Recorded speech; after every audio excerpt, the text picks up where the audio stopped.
1, 2 और 3 के बाद अब फतह 4, एक और तबाकुन मिज़ाइल पाक फ़ौज के नाम। इस मिज़ाइल की खसूसियात क्या हैं, इस बारे में आमिर रज़ा से जानते हैं। आमिर भाई, जंग मई में तो हमने सिर्फ अभी फतह 1 और फतह 2 को ही हाथ लगाया था, तो भारत ने हाथ जोड़ दिए थे। अब तो फतह 4 भी आ गया। इस मिज़ाइल के बारे में हमारे नाज़रीन को लेकिन आपने बड़ी ज़बरदस्त शुरू किया, फतह 1, 2, 3 और मैंने कहा 4 के बाद शायद ठा होएगा। वाकई हो गया ठा, और फतह 4 का कल हमने कामयाब तजर्बा कर लिया। 750 किलोमीटर की रेंज का ये क्रूज़ मिज़ाइल जो है ये लैंड हगिंग का इसको है, इसकी इसमें सलाहियत है, यानी ये ज़मीन के बहुत करीब होकर फ्लाई करता है, और फ्लाई करते हुए ये रडार में कम आता है, यानी क्रॉस रडार इसका बहुत अच्छा होता है। इसीलिए ये मिज़ाइल जो है ये बाकी अपने साथी 3 साथियों से ज़्यादा अहमियत का हामिल है। अब आप इसकी असल बात तो ये है कि आप ज़रा लाहौर से शुरू हो जाएं और आप सिंध तक चले जाएं, यानी राजस्थान के बॉर्डर्स तक चले जाएं। इसके साथ साथ चलते चलते हुए सारा आपको भारत नज़र आएगा। भारत का फिर कौन सा शहर है जो 750 किलोमीटर की रेंज से बाहर है? बहुत दूर के शहर जो हैं वो शायद अभी भी बाहर हों, लेकिन अगर आप मिसाइल्स के हवाले से यानी फ़ज़ाई नुक्ता नज़र से देखें तो हम इसको 750 किलोमीटर कह रहे हैं, लेकिन ये भारत के वो तमाम अहदाफ जो कि अस्करी नवीयत के हैं उनको निशाना बना सकता है। इससे आगे ये भी कार्रवाई कहाँ कर सकता है उसकी मैं बाद में बात करता हूँ, लेकिन आप बस इस बात को इस तरह से समझें कि हमारा फतह 1 और फतह 2 130 और 250 किलोमीटर की रेंज के मिज़ाइल्स थे, और उन्होंने फिर कौन सा हदफ था जिसको निशाना नहीं बनाया था? तो क्या भारत का कोई S-400 उनको रोक पाया था? नहीं, बिल्कुल नहीं। अब ये मिज़ाइल जो है ये पाकिस्तान की जो रॉकेट फोर्स बनाई गई थी उसका पहला कामयाब तजर्बा भी है। पाकिस्तान ने चाइनीज़ रॉकेट फोर्स की शक्ल में ही पाकिस्तान रॉकेट फोर्स तरतीब दी थी, जिसका मकसद ही ये है कि आने वाली जंगों के लिए पाकिस्तान को ऐसे मिज़ाइल बनाकर दिए जाएं जिससे पाकिस्तान नाकाबिल तस्खीर हो जाए। यानी पाकिस्तान के लिए दिफाई नुक्ता निगाह से देखा जाए तो ये मिज़ाइल्स हैं। जिस तरह से हमने फतह 1 और फतह 2 को चलते हुए देखा है, अगर दोबारा कोई दुश्मन हमारी तरफ आएगा तो उसको भी फतह 4 का सामना भी करना पड़ेगा, यानी उसके घर के अंदर दूर तक घुसकर मारने की सलाहियत रखता है। मैंने आपको इस व्लॉग में कहा कि मैं आपको एक दूसरी बात बताऊंगा कि ये कहाँ तक जा सकता है। ये इजराइल तक जा सकता है। ज़बरदस्त। इजराइल तक कैसे जा सकता है? क्योंकि 750 किलोमीटर की रेंज है, तो इजराइल तो हमसे बहुत दूर है, लेकिन तबूक से दूर नहीं है, बिल्कुल दमाम से दूर नहीं है, सऊदी अरब से दूर नहीं है।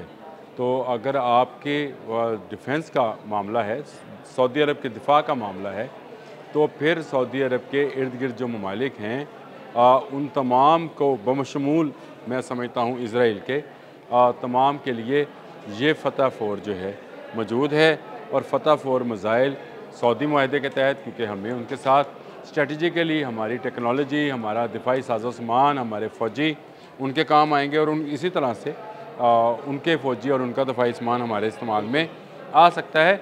हमले की सूरत में यही फतह 4 सऊदी अरब के तबूक के मुकाम से अगर चले तो आपको 500, 550, 600 किलोमीटर दूर ही वो शहर मिल जाएंगे जिन पर इजराइल जो है उसका दावा है कि वो उसके शहर हैं, क्योंकि हम तो उसको हमने नेस्तो नाबूद करना है। लेकिन नेस्तो नाबूद करें या ना करें, लेकिन अगर इजराइल हमला करेगा, मैं हमेशा ये बात कहता हूँ, अगर इजराइल हमला करेगा तो फिर पाकिस्तानी फ़ोर्स सामने खड़ी होगी और पाकिस्तान की रॉकेट फोर्स उसके सामने खड़ी होगी। इसीलिए हमने हर किस्म के मिज़ाइल्स टेक्नोलॉजी को जो है बना लिया है। फतह 1, फतह 2 को लोगों ने चलते हुए देखा था, वो मिज़ाइल्स थे, ये क्रूज़ मिज़ाइल है। मैं दोबारा से आपको बता देता हूँ क्रूज़ मिज़ाइल के बारे में। जी, मैं क्रूज़ मिज़ाइल के बारे में बता देता हूँ आपको। ये मिज़ाइल जो हैं ये मुख्तलिफ़ स्पीड्स पर चलते हैं। जब इनको लॉन्च किया जाता है तो एक ख़ास स्पीड जो कि माक 8 और 9 के करीब होती है, उससे ये अपने लॉन्चर से निकलते हैं, लेकिन उसके बाद ये फ़ज़ा में दूर तक चले जाते हैं और फिर दोबारा ज़मीन की तरफ आते हैं, और ज़मीन के साथ साथ सफ़र करते हुए, यानी इसको कहते हैं लैंड हगिंग के करते हुए ये अपने हदफ तक पहुंचते हैं। और ये इनका सिस्टम जो है इसके अंदर लॉन्च कर दिया जाता है, जिससे ये अपनी रफ्तार को भी मैनेज कर रहे होते हैं। यानी ये दुश्मन के तमाम इंटरसेप्टर जो हैं उनको उनके रडार्स को धोखा देने की सलाहियत रखते हैं। तो एक तरह से इनकी टेक्नोलॉजी जो है इसको लेटेस्ट गिना जाता है और ये अब तक की फतह सीरीज़ का लेटेस्ट मिसाइल है जिसकी रेंज जो है 750 किलोमीटर दूर है।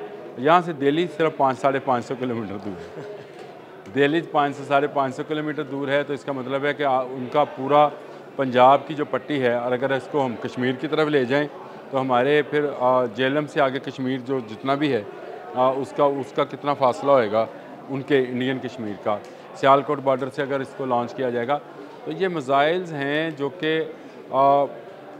ट्रक माउंटेड जिसमें से लॉन्च किया जा सकता है। इजीली आप कहीं तो फतह 1 और फतह 2 को हमने कैसे लॉन्च किया था, आपने वो तस्वीरें देखी थी जिसमें देहाती बैठ के इस तरह से उसका नज़ारा कर रहे थे और हमारे फौजी उसको चला रहे थे। और आपने बिल्कुल शुरू में बिल्कुल सही बात कही थी कि 1 और 2 चला था तो मिनटें तरलों पर आ गया था। हालांकि उससे पहले हम उसके 7 जहाज़ गिरा चुके थे लेकिन उनका एग्रेशन जारी रहा। वो कभी अपने ड्रोन्स भेज रहे थे, कभी मिसाइल्स ब्रह्मोस फायर कर रहे थे। लेकिन जैसे ही फतह 1 और फतह 2 चले थे तो जंगे मई में घुटने टेक दिए, हाथ जोड़ दिए। हाथ जोड़ना खैर उनका वो मजहबी है मामला कि वो हाथ जोड़ते रहते हैं और अब भी मज़ीद जोड़ेंगे क्योंकि अब फतह 4 आ गया है, एक ऐसा क्रूज़ मिसाइल जो गेम चेंजर है। और ये गेम चेंजर मिसाइल जो है पाकिस्तान फोर्स में शामिल हो गया, यानी पाकिस्तान की रॉकेट फोर्स में शामिल हो गया। और आपको याद है हमें बहुत अरसा पहले इसका जिक्र किया था कि फतह 4 बन रहा है। ये जब बन जाएगा तो इस पर ज़रूर एक प्रोग्राम करेंगे कि इस मिसाइल के आने से भारत का तमाम दिफाई निज़ाम जो है वो ज़मीन बोस हो गया। ज़मीन बोस होने से मुराद ये है कि अब अगर वो फतह 1 और फतह 2 को नहीं रोक पाए तो इसका 4th वर्जन जो है उसको कैसे रोक पाएंगे, क्योंकि ये स्पीड में भी ज़्यादा है। ये इसके एक तरह से समझे कि इसमें क्रॉस रडार जो है वो सलाहियतें ज़्यादा हैं और ये ज़्यादा तबाही फैला सकता है उन तमाम अस्करी अहदाफ में जिनको पाकिस्तान के ख़िलाफ़ इस्तेमाल किया जाता है। हमारा कोई किसी मिसाइल और जहाज़ बनाने का मकसद किसी पर हमला करना नहीं है, लेकिन अपने दिफा में सब कुछ अपने दिफा के लिए बनाते हैं। चाहे हम यहाँ पे हैं, चाहे हम सऊदी अरब में हैं, जहाँ पर भी हम होंगे हम अपने दिफा में हर किस्म का असला और मिसाइल जो है उसका इस्तेमाल करेंगे। और इसमें अब ये मिसाइल फतह 4 भी शामिल हो गया। बहुत शुक्रिया आमिर भाई जी। बिल्कुल आमिर रज़ा ने बड़ी तफसील के साथ आपको फतह 4 के बारे में बताया। अदील अहमद और आमिर रज़ा को इजाज़त दीजिएगा। अल्लाह हाफ़िज़। दिल्ली 500 से 550 किलोमीटर दूर है। तो इसका मतलब है कि उनका पूरा पंजाब की जो पट्टी है और अगर इसको हम कश्मीर की तरफ ले जाएं तो हमारे फिर जेलम से आगे कश्मीर जो जितना भी है उसका कितना फासला होएगा उनके इंडियन कश्मीर का। सियालकोट बॉर्डर से अगर इसको लॉन्च किया जाएगा तो ये मिसाइल्स हैं जो कि ट्रक माउंटेड जिसमें से लॉन्च किया जा सकता है।